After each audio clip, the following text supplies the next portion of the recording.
Welcome into OutKick the show. I am your fearless leader, Clay Travis. I hope all of you are having fantastic Mondays. I hope you had spectacular Thanksgivings. I hope that you all are having a good start to your week. We got a lot to dive into.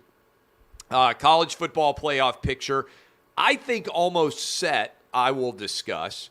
I was up in Columbus for Michigan-Ohio State. I came back and went to Tennessee, Vanderbilt, Big Ten and SEC games that I got to see in person. I will discuss. U.S. playing Iran tomorrow to determine whether we're going to advance as a country into the knockout stage of the World Cup. I will discuss.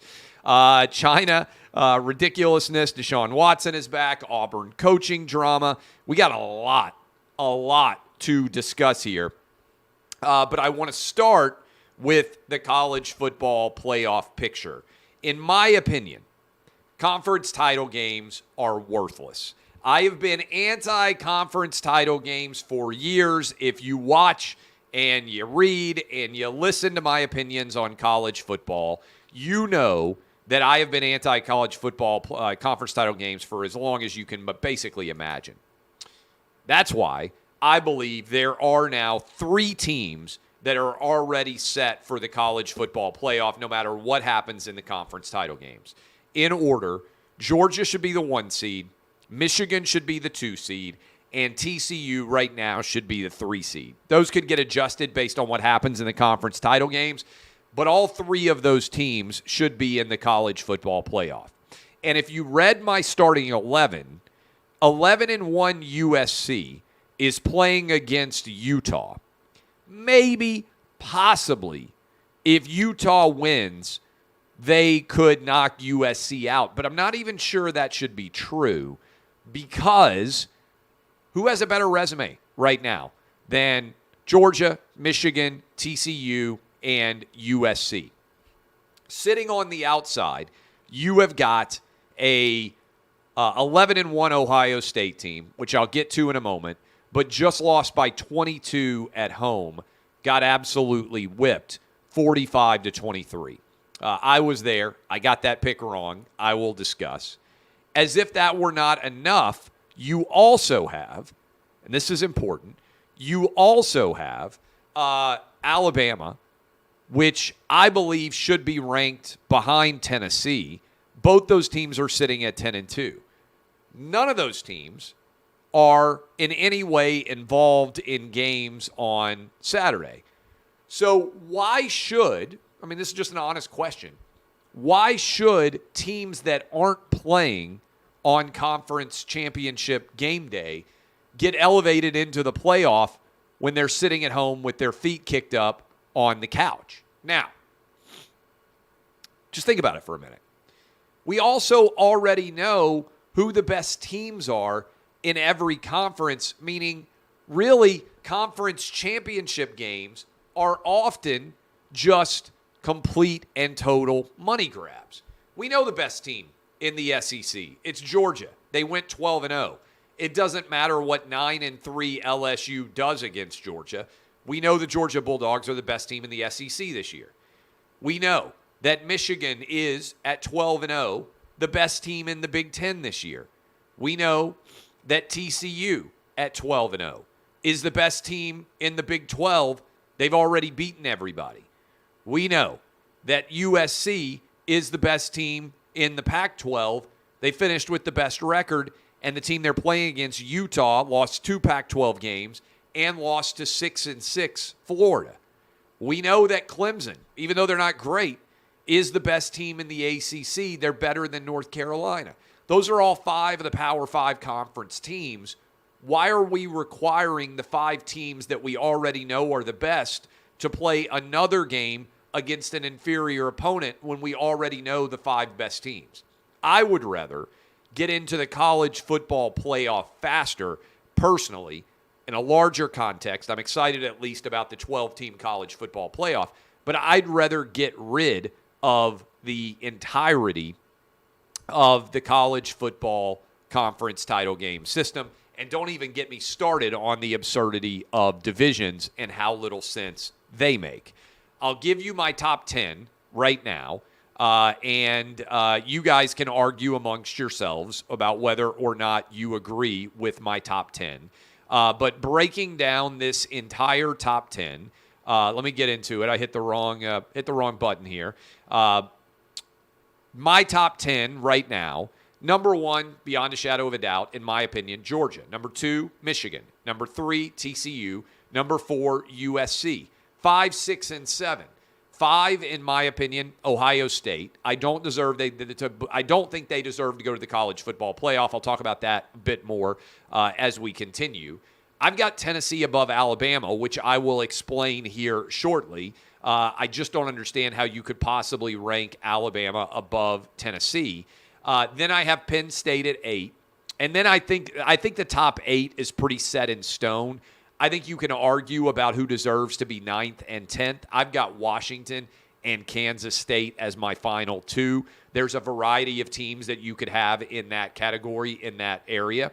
My SEC power rankings, Georgia 1, Tennessee 2, Alabama 3, LSU 4, and then I've got South Carolina 5, Mississippi State 6, Ole Miss 7, Kentucky 8, Missouri 9, Arkansas 10, Florida 11, Texas A&M 12, although they got the big win over LSU, Vanderbilt 13, and Auburn 14. All right, let me explain Tennessee, why I believe they have to be above Alabama.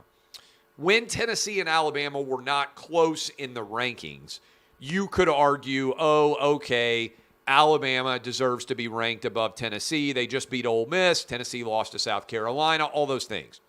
Season's complete. Tennessee finished 10-2. Alabama finished 10-2. They both went 6-2 in the conference. Tennessee beat Alabama head-to-head. In every tie-break scenario on the planet, Tennessee would get the tie-break because they beat Alabama head-to-head. Tennessee also beat LSU by 27 in Baton Rouge, and Alabama lost to them. Tennessee's losses at Georgia, Alabama didn't have to play Georgia, and at South Carolina, Alabama didn't have to play South Carolina. On top of that, Tennessee and Alabama played 2 opponents. Tennessee beat LSU by way more. They actually beat LSU, unlike Alabama, who lost nearly a 30-point swing there, 28 points, I believe, to be exact. And, as if that were not crazy enough, Tennessee also beat Vanderbilt. I was at this game in the rain with my kids by a more substantial margin than Alabama beat Vanderbilt. So they had 2 common opponents. Tennessee beat them both by larger amounts. Tennessee beat Alabama head-to-head. And the 2 teams that Tennessee lost to, Alabama did not play. Tennessee beat Alabama, and the other team that Alabama lost to, LSU, Tennessee beat them. All right? The reason why LSU is going to the to the SEC championship game, despite finishing with a worse record than Alabama, is because LSU ended up with the same record as Alabama, and the tiebreak won them the SEC West. This is not controversial. So how is it when you look at all of the metrics that the college football playoff claims that they care about, how is it that when you break this down, Tennessee has a tougher strength of schedule. They played better opponents. They were better in the head-to-head. They won. They have better wins against the top 25. Everybody's like, oh, you lost to South Carolina. Well, South Carolina is now ranked number 20. So Tennessee played 4 top 20 opponents. They won 2, and they lost 2. Better than almost any other team that's highly ranked. And Tennessee's better against common opponents than Alabama was. So head-to-head, better against common opponents, tougher schedule, and better results against top 25 opponents. Remember, Alabama's best win, probably 8-4 Texas, maybe 8-4 Mississippi State, maybe 8-4 Ole Miss. Alabama lost to the 2 teams they played this year who had 9 or more wins, and they didn't beat anybody ranked higher than 20th in the country. Tennessee beat LSU, I think ranked 11 right now, and they beat Alabama. If Alabama had the exact same resume as Tennessee and had lost 2 games by double digits, but had beaten Tennessee head-to-head. Are you really arguing with me that any Alabama fan on the planet would say, oh, okay, well, you lost by too many points in these other 2 games, therefore it overrules and overrides the head-to-head result, even though we have the same exact record overall? No, nobody would argue that. Put it another way. Instead of Alabama, which obviously has a brand of excellence under Nick Saban, if Tennessee and Arkansas were both 10-2, 6-2 in the SEC, and Tennessee had beaten Arkansas head-to-head, is there any way that Arkansas would be ranked above Tennessee? Of course not. So look, it may not matter, because I don't think Tennessee or Alabama or Ohio State, frankly, deserves to be in the playoff over the 4 teams that are in the playoff right now. And if TCU wins and if USC wins, there's going to be no debate at all. But for purposes of the playoff rankings mattering and for on-field results mattering, I don't see how Tennessee is not ranked above Alabama. Period. Seems like a relatively easy argument to make. I'm surprised that more people aren't looking at the numbers and making the argument, because there's not much debate about the top 4. The debate really comes in at 5, 6, and 7. And if you're saying, well, Hendon Hooker's injured now, okay, Joe Milton, who beat out Hendon Hooker before, came in and Tennessee just won 56-0 over Vanderbilt, a Vanderbilt team that just beat Florida and just beat Kentucky, got absolutely waxed. Worse than they have by any opponent all season by Tennessee with Joe Milton at quarterback. Seems like kind of a decent test case scenario. Plus, Joe Milton has come in and actually performed pretty well in backup roles, just tossing that out there. Now, I predicted that Ohio State would beat Michigan. I had a phenomenal time in Columbus, Ohio. Fantastic town. I met tons of Ohio State fans, tons of Michigan fans. Everybody was great to me. I got the pick wrong. I really thought that C.J. Stroud would be a lot better than anything, especially combined with Marvin Harrison Jr., who's the best wide receiver in college football. I really thought that Ohio State's offense, given the injury to Corum, given the fact that we haven't seen J.J. make very many plays in the passing game in the grand scheme of things, would be far more explosive and far more dominant in this game than what we saw. I thought that opening drive by Ohio State when they went up 7-0 would be the determining factor, that the offense for Ohio State would be just too much for Michigan. I was wrong.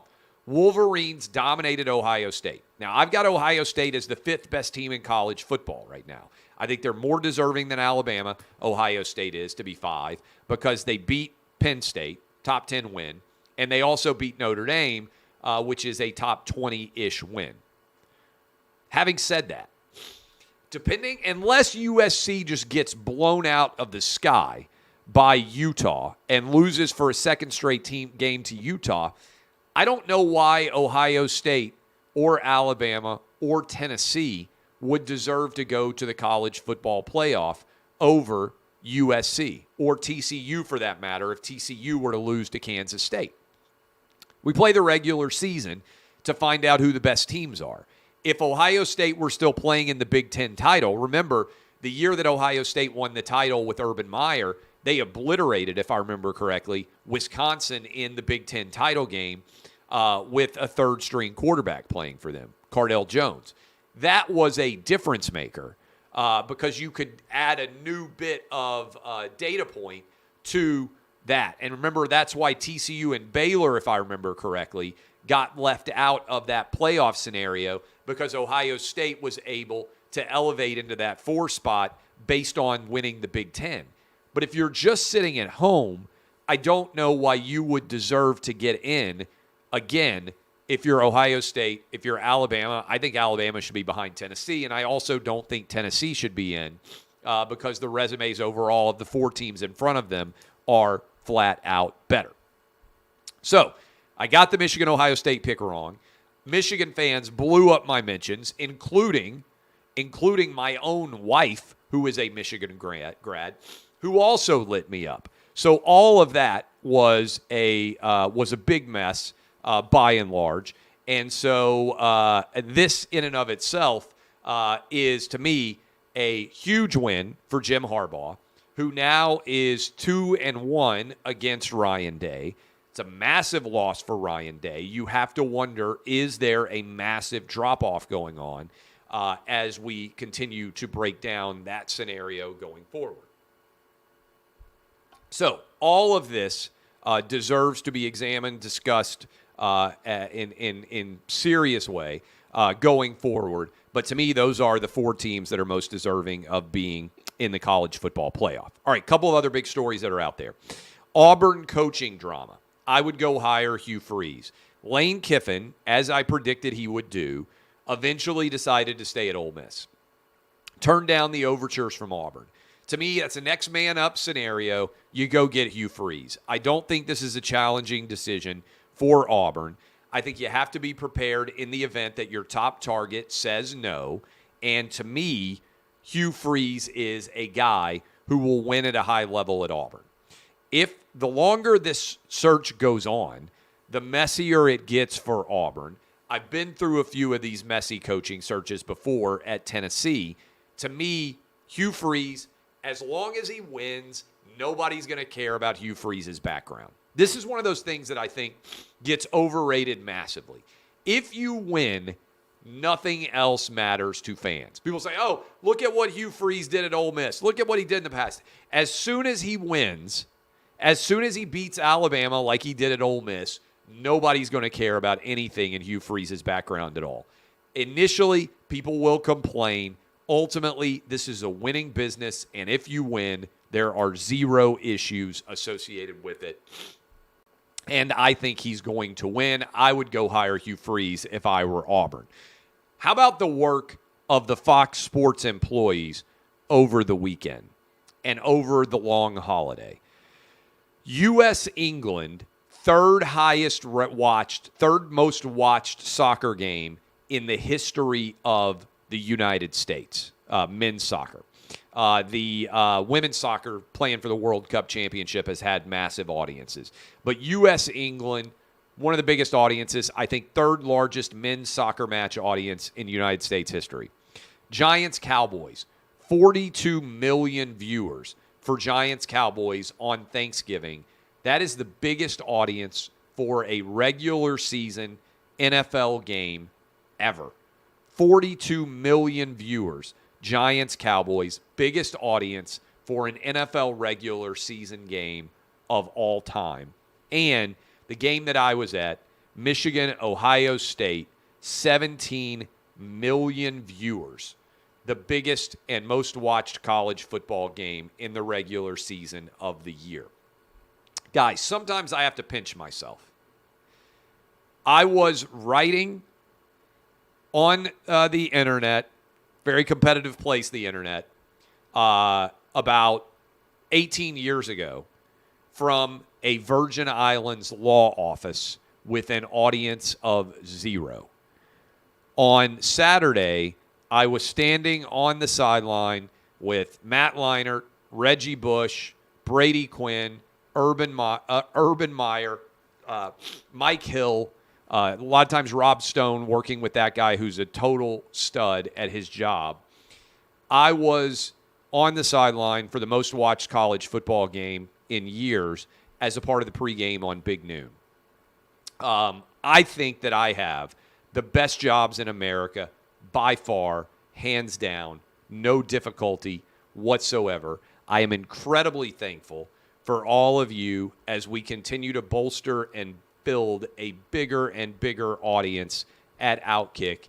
It is beyond a shadow of a doubt. Many thanks to you guys for allowing that to happen as we continue to move forward. So many awesome things to come.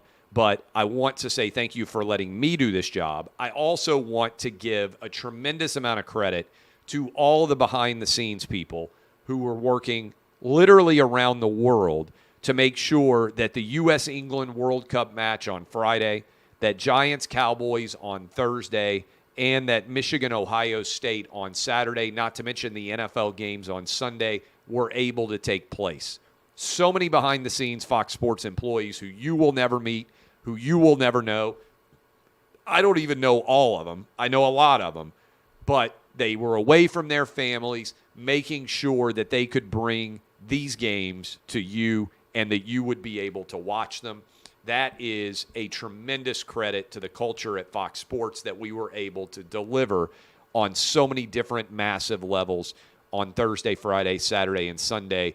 The biggest audience that has ever existed, all put together in a weekend of sports, probably ever, that doesn't involve the Super Bowl. And oh, by the way, Fox has got the Super Bowl II, which should be pretty phenomenal in February out in the Phoenix area. I can't wait to get out there. Elon Musk is now going to war, if you've been paying attention, with Apple. There are a lot of advertisers that have pulled their ad spending on Twitter because they're upset at Elon Musk. And Apple is threatening to potentially remove Twitter from their app store. Elon obviously paid $44 billion for Twitter and is in the process of building something better. In the first part, though, he has fired 75%, basically, or forced out 75% of Twitter employees. And the site seems to be working, at least according to the metrics, new signups, amount of tweets, better than it ever has before. Elon is also wildly entertaining. Buck said on our show earlier, and I think he's right, Elon Musk gets more attention for his tweets than anybody this side of Donald Trump. And so I've got an idea, maybe a crazy idea. This feud with Apple could lead to Elon Musk deciding to build his own phone. He's already remade the car industry and remade the rocket ship industry. I don't see any reason why he couldn't make his own phone as well. Also, Apple's perfectly fine with having slave labor produce its phones in China, but it draws the line at people being able to tweet whatever they want on Twitter as an unacceptable brand association. And let me just point this out, too. All these woke American corporations and woke international corporations are spending money hand over fist on the World Cup in the Middle East, where you can get beheaded if you're gay. They're not saying a word about any of the laws in those countries. And then in the United States, they go ahead and they trash our country to the nth degree over woke politics. It's absurd. By the way, got a little bit of a cold, fighting through it. Could be COVID. I don't know. Since COVID and cold are virtually indistinguishable now. But I think it's a cold. But why wouldn't Elon Musk buy all of Fox? Think about it. You've got the entire infrastructure of Fox News, the Fox Broadcast Network. You've got the Wall Street Journal. You've got the New York Post, all these other assets out there that you could combine with Twitter and create an entire economy for the 70% of the United States population that is not woke. Just think about it for a moment. If Elon wants to build something bigger than just a social media company, and if he wants to roll all of that into a larger media entity, to me, there is value in going and buying all the Fox assets, including the company that I sold to Fox, OutKick. Now, look, this is just me freelancing. It's not like I talk, the execs say, hey, great business move. No, this is just me. If Elon truly wants to build a counterculture business for the 70% of Americans who are not woke, and he wants to go to war with the New York Times and ABC and NBC and CBS and the Washington Post, owned by Jeff Bezos, by the way, and all these different entities that are deciding to pull their advertising and everything else with him, why not create your own massive media company like Rupert Murdoch already has, designed to appeal to the 70% of the population that hasn't lost their mind in woke insanity? This is what we did with OutKick. We built a $100 million brand and business that serves 70% of sports fans, maybe 80%, maybe 90%, a huge majority that isn't woke and that isn't sitting around on social media offended all day long. And our audience is skyrocketing. We're having a great deal of success building that audience. We already did it. It appears Elon's going to try to do it on a much bigger scale with Twitter. Why not bring in even more assets to create a full-on media company that competes on all levels with the legacy mainstream outlets? Just an idea that I'm tossing out. U.S. and Iran are playing tomorrow. I understand that some of you do not like soccer. This is a massive moment for the United States, what would be a huge win against a totalitarian regime in Iran that is lecturing American soccer players and coaches on political issues and freedom. It's unbelievable that they would even attempt to do this, but that is what they are in the business of.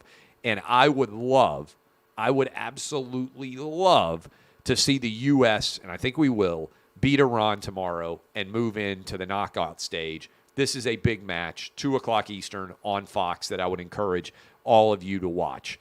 Speaking of the World Cup, Chinese protests have broken out over COVID lockdowns. It's taken a long time, but China is still staying committed to the zero COVID policy, which means when they have a few cases break out, they lock down the country, they shut down business, travel, all those things, make people stay in their apartments and their homes. Chinese people are finally standing up to it. And China is becoming so desperate to keep their people from seeing the truth that the Chinese government is editing out any shots from World Cup broadcast of maskless fans. Now, you may not realize this, but FIFA controls the camera feeds of the World Cup, and they share it with everybody around the world. So whether you're in Saudi Arabia or Ghana or Brazil or the United States, the footage that you see of the game itself is the same, including fan reaction shots. China is so troubled by the fact that no fans are wearing masks in the Middle East that they are editing out, reportedly, all of the crowd shots so their people don't realize how much the rest of the world has gotten back to normal, and they want to continue to treat them as if they are as if wearing masks and being locked down and everything else is still normal. China is the enemy beyond a shadow of a doubt. We have to remember that.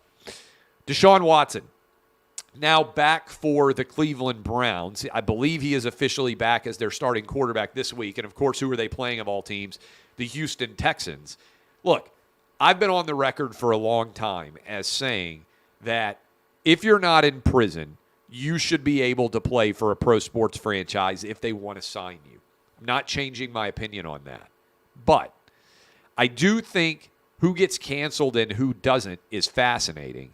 DeSean Watson has settled, I believe, with over 30 different masseuses who have accused him of sexual assault, and yet he's able to sign the biggest and most lucrative contract in the history of the NFL. There's this idea out there that has taken root for the past several years that the NFL is fundamentally racist. I disagree 1 billion%. The only thing the NFL cares about is your production. Black, white, Asian, Hispanic, green, purple, they don't care. All they want is to make more money, and the Browns believe that DeSean Watson is going to win them games, which will make them more money, which is why they are paying him so much and why they are willing to support him, even though he's been accused of sexual assault against 30 masseuses. What is interesting, however, is the way that the sports media covers this. They pretend that DeSean Watson is not as big of a story as it would be. I just want you to think about what would have happened if it had been a white quarterback. My argument is race of the quarterback doesn't matter. Race of the player doesn't matter at all, right? But if a white quarterback had been accused of sexually assaulting 30 different women, and if he had gotten the largest contract in the history of the NFL, they would be losing their mind in the sports media. With DeSean Watson coming back, almost none of the usual suspects are going to say a word because he happens to be a black quarterback. I'm crazy, I know, because I try to the best of my ability to treat everybody the exact same, no matter what their background is. I encourage all of you to do the same. I am Clay Travis. This has been OutKick the Show. DBAP, unless you need to SBAP. I'll see you guys tomorrow.